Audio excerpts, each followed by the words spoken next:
2 months after the cyclone, in another part of the delta, one of our cameramen met a group of boys, many of them orphaned. They led him to where their village had been washed against a cliff.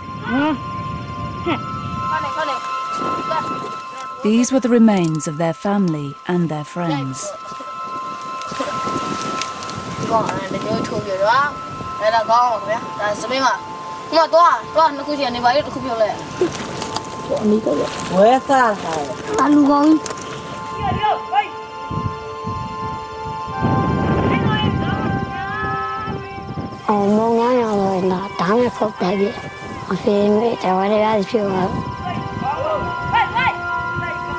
One of the boys was 10-year-old Mo.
Another orphan, 12-year-old Tun, took our cameraman to where the village had once stood.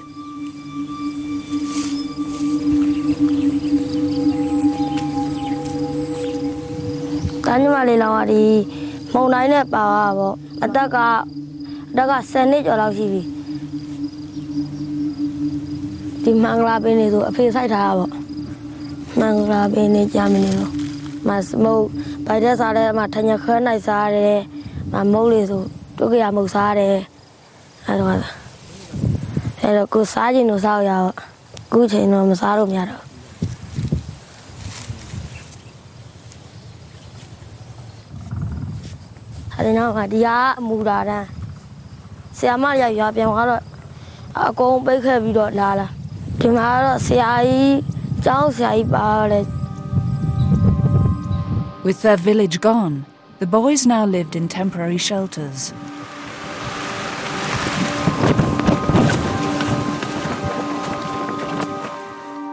Buddhist monasteries are centers of opposition to the military government.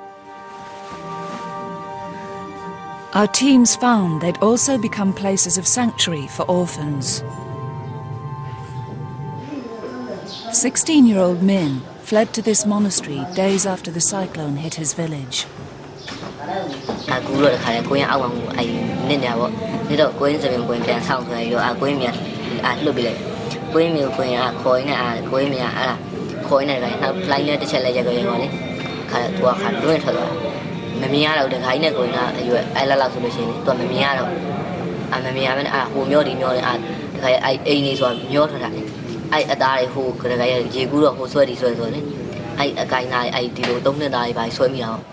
The monks gave him food, but he was also there for another reason.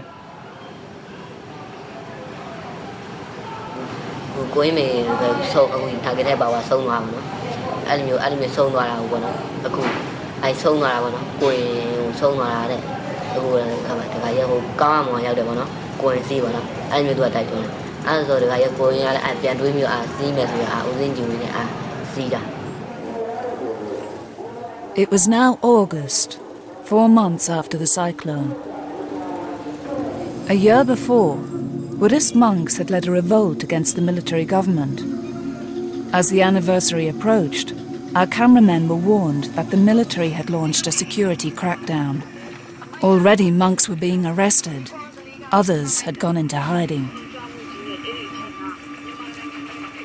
What's more, government spies were searching for cameramen filming in the delta.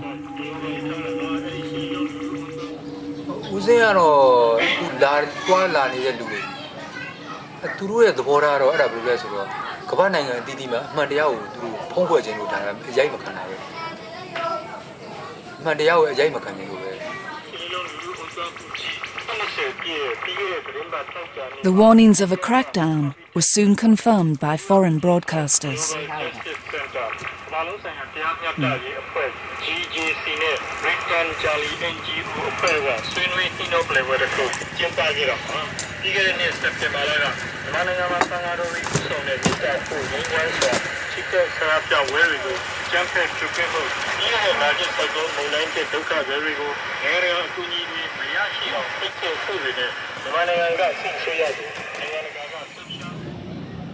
Within weeks, 2 of our Burmese cameramen narrowly escaped arrest and had to flee. The other teams laid low, waiting for the moment when they could once again start to film.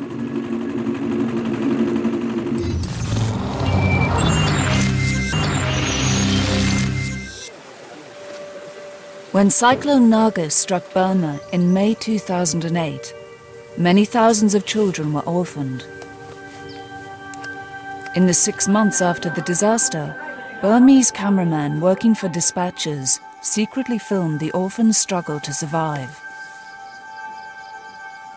During September, the military government launched a security crackdown. To avoid arrest, our teams had to stop work.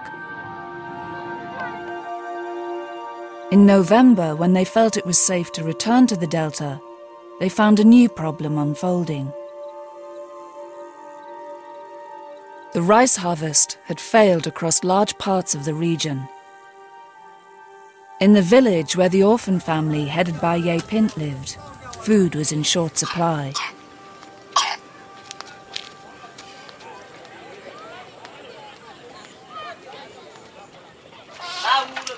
For 6 months, the children had done for each other what their parents would have once done.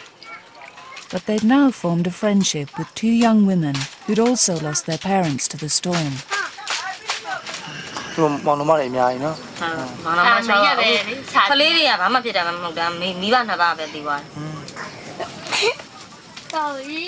The women already had children, but they welcomed the orphan family into their lives.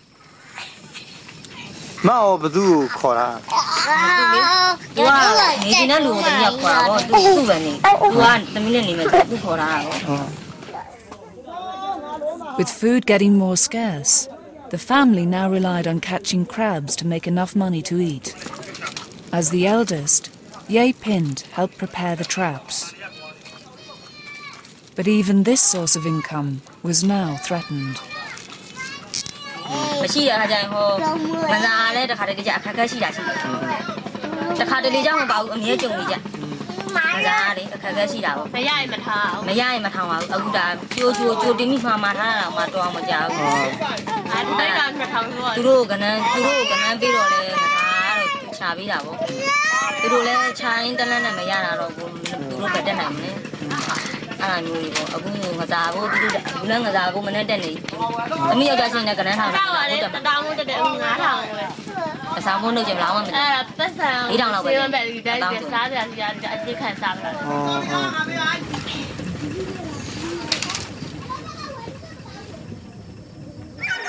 Even before the cyclone, 1/3 of all Burmese children suffered from malnutrition.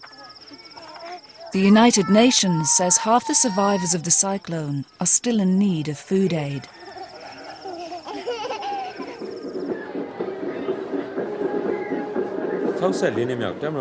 State television constantly shows the generals celebrating what they say is Burma's prosperity. This was the banquet for Army Day. This is indeed a wealthy country with huge natural resources, but little of that wealth reaches the ordinary people. Much of it sits in the bank accounts of the generals.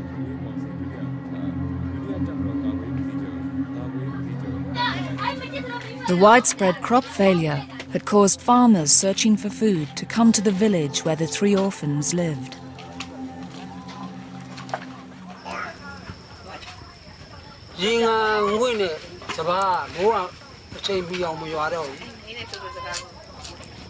Hello, a beer out of people. And I'm Pipio, General Albia, Zavana, Matu, Taka Jala, Zavana, not to got the Vapini, Taka Zavana, Jigua, Alpaca, Jingazava, Simia. The Burmese regime strictly controls all movement of people. Local government officials had told the farmers they were squatting illegally. They had been ordered to return to their ruined farms.